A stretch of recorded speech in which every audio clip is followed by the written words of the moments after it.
हरि ओम हरि ओम। श्री राम शरणं श्री राम चरणं श्री राम चरणं श्री राम शरणं।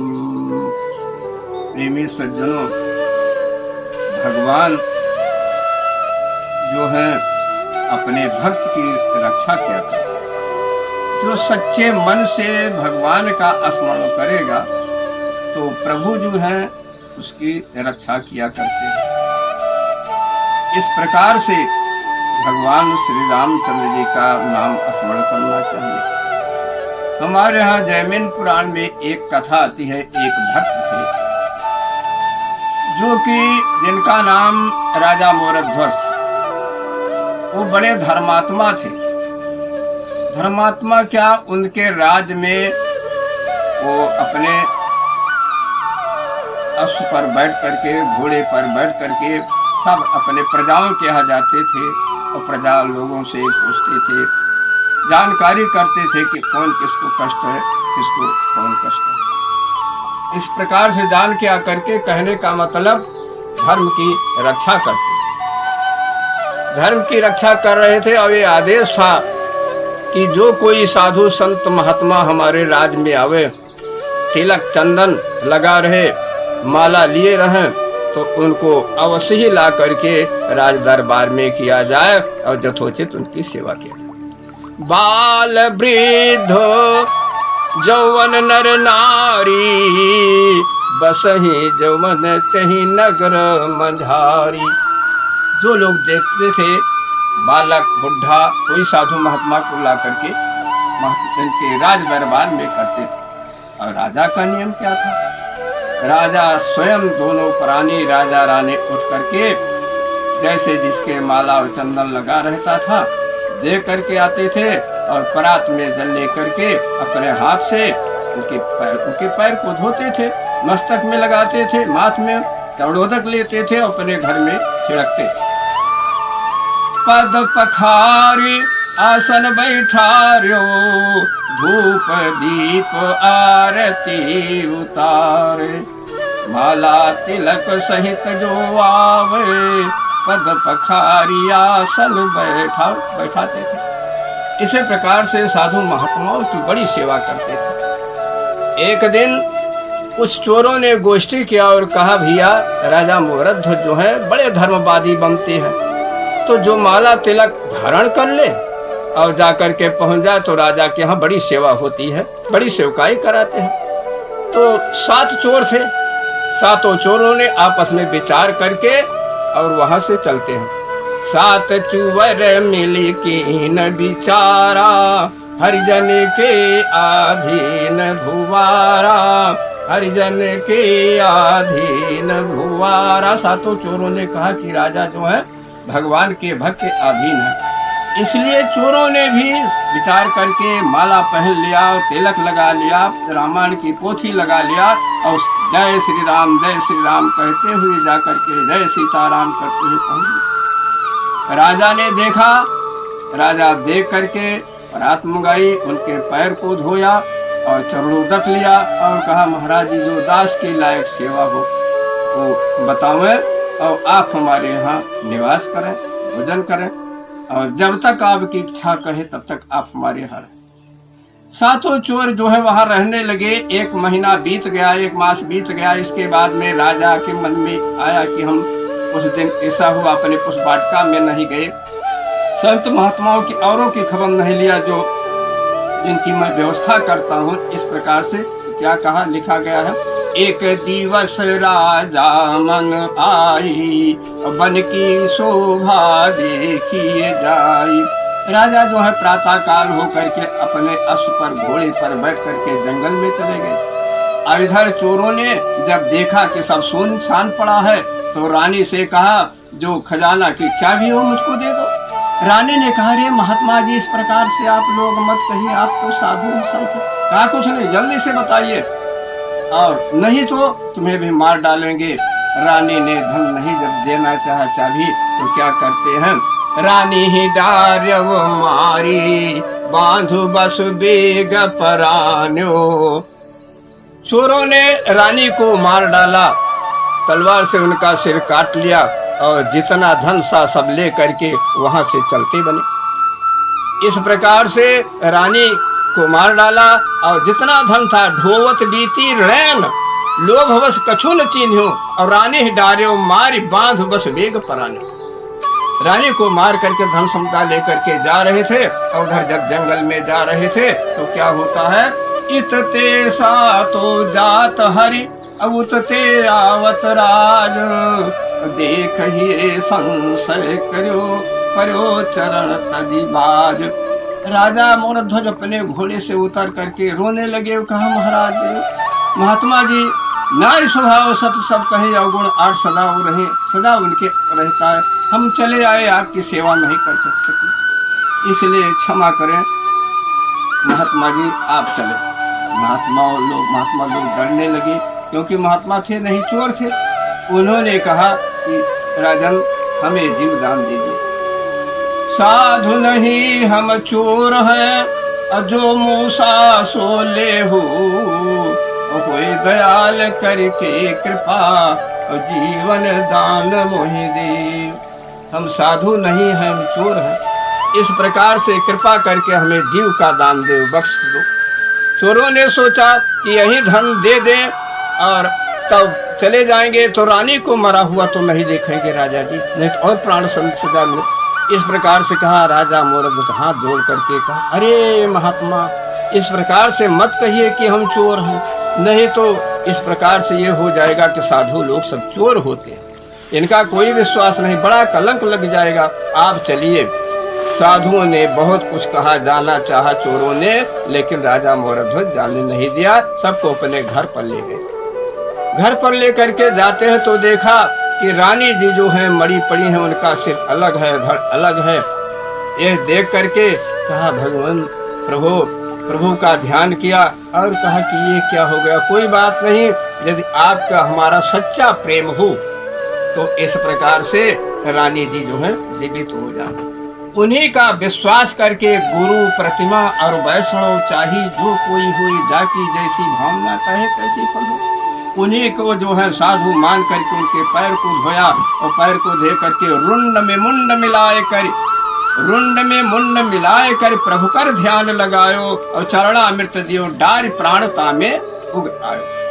वो जो चरणोदक था महात्माओं का छोड़ दिया, रुंड में मुंड मिला करके मोड़ो धोड़ मिला करके राम जी तुरंत उठे और कहा कि राजन मैं सो गई थी, महात्माओं की कुछ सेवा नहीं कर सकी। इस प्रकार से बड़ा सुख शांति मिली। रानी जी उठ करके बैठ गई और साधुओं से कहा कि आज के तारीख से आप चोरी करना काम बंद कर दिए, जितनी धन संपत्ति हो दे दो, दे करके उनको विदा किया। ये जो चोर थे चोरों लोग अपने घर को गए, ऐसी दशा दे करके और भगवान की वहाँ रोजाना उनके यहाँ पर श्री राम जय राम होता था। एक दिन जमराज ने कहा कि राजा मोरध्वज के राज में जा करके और वहां से लाओ किसी को जो भगवान का भक्त न करता हो। हमने सुना कि राजा मोरध्वज के राज में सब लोग बड़े धर्म कर्म करते हैं, उनको पकड़ के लाओ।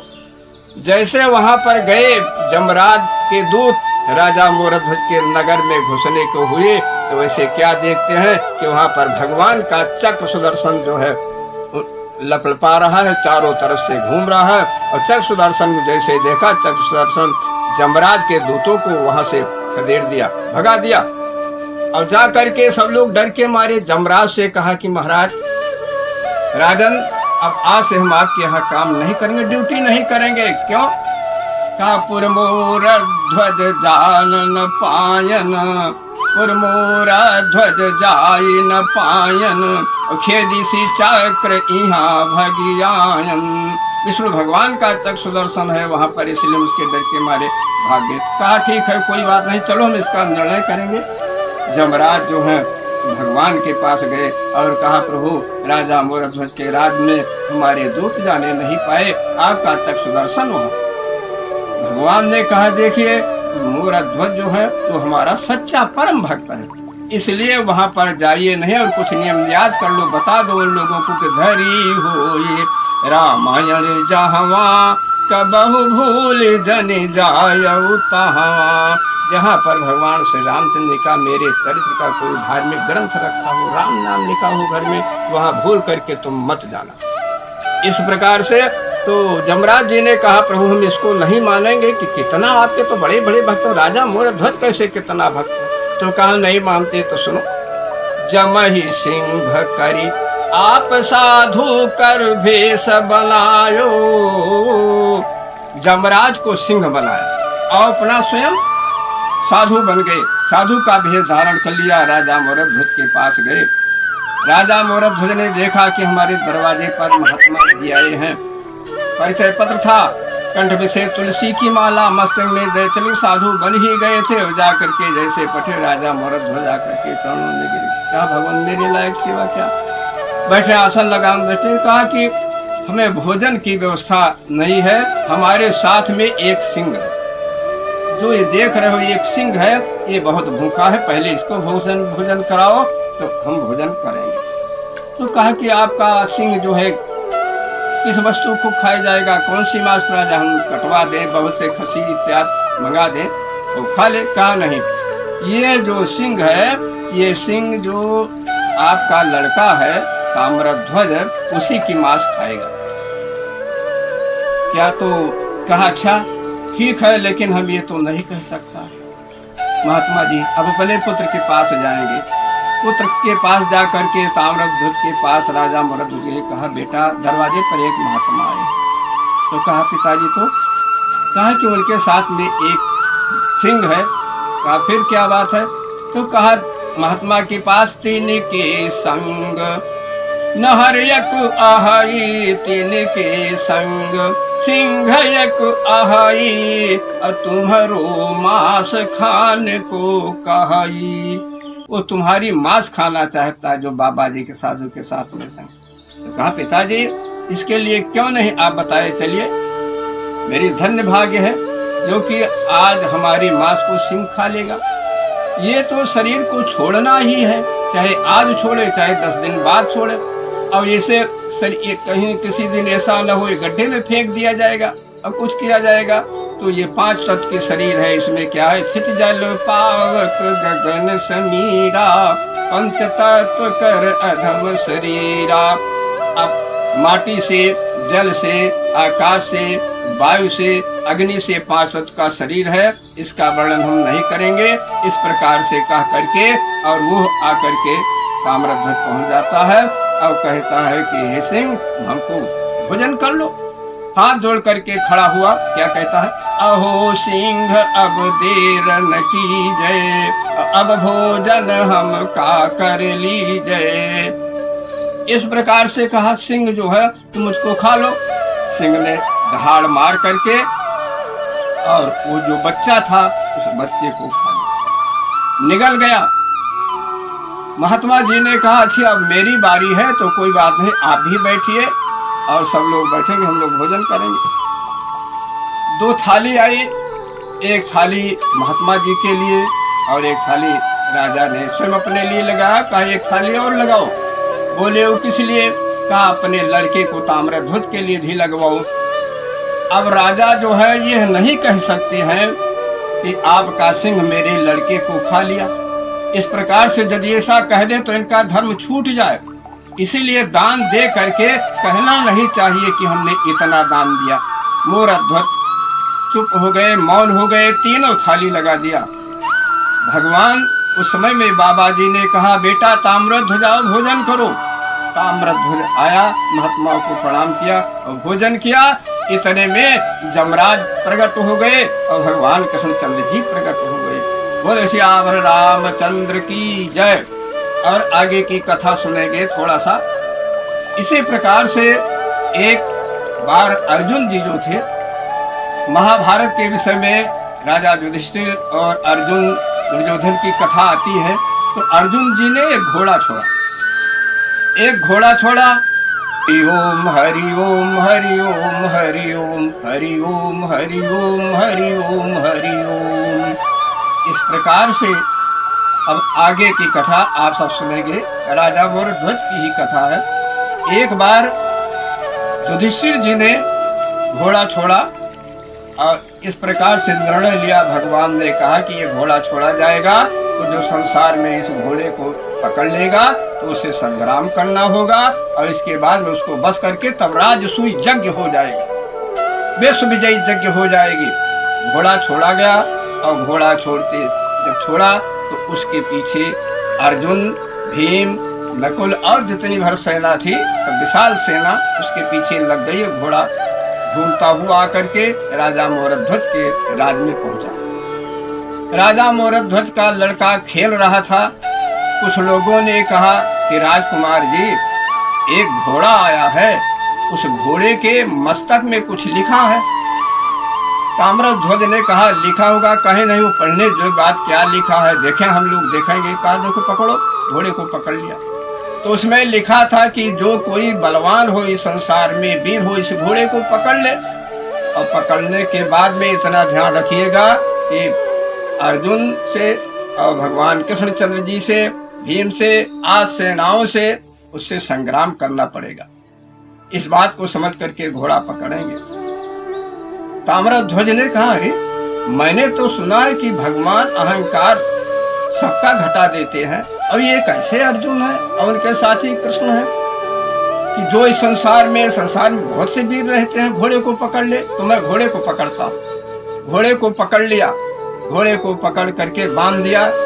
पीछे से अर्जुन इत्यादि आकर के पहुंचे कृष्ण भगवान जी और कहा, बेटा इस घोड़े को किसने बांधा है? ताम्रध्वज ने कहा, पिताजी घोड़े को तो मैंने बांधा है। तो कहा, इसको छोड़ दो, तुम जानते नहीं हो कि किसका घोड़ा है? युधिष्ठिर जी का घोड़ा है, और अर्जुन बड़े वीर है, गांडीव धनुष मशहूर है उनका बाण, तो इसलिए छोड़ दो, संग्राम करना पड़ेगा। तो कहा, क्या आप लोग चिरौरी करके, विनती करके इस घोड़े को छोड़ ले जाना चाहते हैं? आपने तो लिखा जो कोई वीर हो इस घोड़े को पकड़ ले, तो मैं पकड़ रखा हूँ। जो आपको करना है, जो इसका नियम है, उसका पालन करो। दोनों में संग्राम छिड़ गया, लड़ने लगे अर्जुन और ताम्रध्वज। इनके अर्जुन की पूरी सेना थी, ताम्रध्वज अकेला था, लेकिन भगवान श्री कृष्णचंद्र जी के नाम को स्मरण करता हुआ, क्या, ओम अच्युतं केशवम राम नारायणम कृष्ण दामोदरम वासुदेवम हरिम श्रीधरम माधवम गोपिका वल्लभम जानकी नायकम श्री रामचंद्रम भजे श्री कृष्ण गोविंद हरे मुरारे हे नाथ नारायण वासुदेव। भगवान नारायण का नाम स्मरण करके बाण मारना शुरू किया। मारते जब बाण मारा तो अर्जुन भी मारते मारते सब थकित हो गए। अर्जुन ने अंतिम में कहा कि अरे कृष्ण मित्र जी, जल्दी से जल्द घोड़ा हटा लो, नहीं तो जान पड़ता है कि प्राण छूट जाए। आकर के जब रण मैदान छोड़ दिए, अर्जुन और कृष्ण भगवान दोनों इकट्ठा हुए तो अर्जुन जी ने कहा, प्रभु ये आपने क्या किया? आपसे बढ़कर के कौन ऐसा है? अब आप जान पड़ा कि हम लोग सब जो हार जाएंगे, सब पराजित हो जाएंगे। तो भगवान ने कहा, देखिए अर्जुन, हमारे बहुत से लोग सब भक्त हैं। तो कहा, मुझसे भी प्रभु, मुझसे भी बढ़ करके आपका कोई भक्त है? कहा, ये कोई नहीं बता सकता कि संसार में कितने हमारे भक्त हैं, और मैं भक्तों के अधीन रहता हूँ। तो कहा कि मोरा ध्वज है भक्त हमारा, कहते लड़े न पई हऊ पारा। मोरा ध्वज हमारा भक्त, उसे जीत नहीं सकते, काम ये नहीं मानेंगे कैसे? तो कहा, चलिए हम दिखाते हैं। अर्जुन को भगवान श्री कृष्ण ने बच्चा बना लिया और अपना स्वयं साधु बन गए। राजा मोरध्वज के पास जाकर के पहुंचे और कहा, राजन आती है। राजा मोरध्वज ने कहा, ये महात्मा जी बैठिए, आसन लगाइए। कहा, आसन की बात नहीं है, आज ये जो बच्चा है छोटा हम गोदी में लिए हैं, इसको एक सिंह ने पकड़ रखा था। तो कहा, फिर क्या हुआ? कहा, फिर सिंह ने जब पकड़ रखा था तो हमने सिंह से बड़ी विनती किया और कहा कि तुम मुझको खा लो। तो कहा, हम नहीं खाएंगे, ये कुछ नहीं खाएंगे, इसी बच्चे को खाएंगे। तो कहा, नहीं, मैं विनती करता हूँ। कहा, जब तुम विनती करते हो और अपने को खाने के लिए कहते हो तो मैं नहीं खाऊंगा, बताता हूँ मैं कौन सी वस्तु खाऊंगा। सिंह ने कहा, मैं जिसके राज में रहता हूँ, जिनका नाम राजा मोरध्वज है, हम उन्हीं के मांस को खाएंगे। सिंह कहा मोरा ध्वज राऊ, कासु अंग दाहिन लई खाऊ। सिंह ने कहा राजा मोर ध्वज के दाहिना अंग हमारा सिंह खाएगा, वो सिंह खाएगा। तो हम हार गए हैं कि हम जाएंगे, तो इसलिए राजन मांगने आए हैं, आप दाहिने तरफ के अपनी मांस दे दीजिए, तो सिंह खा लेगा, इस बच्चे की जान बच जाएगी। बच्चे को बचाना चाहे तो आप दे दे। तो कहा ठीक है, कोई बात नहीं। तो कहा एक बात और है। कहा कौन सी बात है? कहा कि एक तरफ रानी जी और एक तरफ तुम्हारा लड़का, दोनों आरे से तुम्हारे मस्तक को चीरें, वही आरा चलाएंगे। कहा कोई बात नहीं है। विचार विमर्श हो गया। एक तरफ रानी है, समय ज्यादा कम है, इसलिए थोड़े में बातचीत करेंगे। एक तरफ रानी जुटी है और एक तरफ राजा, और चीरते चीरते सिर पर आरा रखे और आरा चलते चलते नासिका के पास पहुंचने लगा। जब पहुंचा तो इनके बाएं तरफ से राजा मोरक ध्वज के, और ये भी महात्मा जी ने कहा था कि तुम्हें देने में दुख होगा, आंसू बह जाएगी, तो वो सिंह नहीं खाएगा, कष्टमयी। कहा नहीं नहीं। जब यहाँ तक आया तो बाएं आंखों में आंसू छलक गया, और दाहिने में नहीं छलका, केवल बाएं में। राजा मोरक ध्वज से कहा महात्मा जी बस हो गया, आपको दुख हो गया, आपकी आंखों में आंसू छलक गए। आरा चढ़ा है और यहाँ नासिका तक आग तक पहुंच गया है। तो कहा राजन विचार कीजिए, आंसू ये बाएं अंग में गिरा, दाहिने में क्यों नहीं गिरा? दाहिना अंग कहता है कि हम दोनों साथ ही में जन्म लिए थे, आज बायां अंग गड्ढे में हम फेंक दिए जाएंगे और दाहिना अंग एक सिंह खा लेगा, उसकी आत्मा को शांति हो जाएगी, परमारथ हो जाएगा। तो वही रो रहा है कि मैं न लगूं परमारथ माही, मौसम भाग्यहीन कोई नाही। हम परमारथ में नहीं लगे, इसीलिए जो है वो जो है रो रहा है, दाहिने आंख से आंसू गिरी। जब इस प्रकार से कहा भगवान प्रसन्न प्रकट हो गए, जमराज प्रकट हो गए। दोनों ने कहा राजन हम बहुत संतुष्ट हैं, आप क्या चाहते हैं, वरदान मांगो। जब इस प्रकार से कहा तो राजा मोरक ध्वज ने कहा मैं अपने लिए नहीं मांग रहा हूँ प्रभु, एक बात है, जिस प्रकार से आपने मेरी परीक्षा लिया उस प्रकार से कलयुग में कोई परीक्षा नहीं दे सकता है क्या? आगे जुग लागे कलि काला, कुटिल पावन परम कराला। अब कल में भगत नाम की आशा, कसनी ले न होई प्रकाशा। हे प्रभु आगे कलयुग लगेगा, कलयुग में केवल राम नाम ही कह दे तो वही बड़ी भारी बात है। तो हम यही प्रार्थना मांगता हूँ कि कल में भगत नाम की आशा, कसनी ले न होई प्रकाशा। तू अस कसनी प्रभु भक्तन केरी, लेहु नाथ अरज ये मेरी। सुन हसी बोले कृष्ण मुरारी, जो मांग्यो सो दीन्हु हारी। भगवान ने कहा ए मस्तु, इसी प्रकार से कलयुग में कल में केवल नाम धारा बोले श्याम रामचंद्र की जय।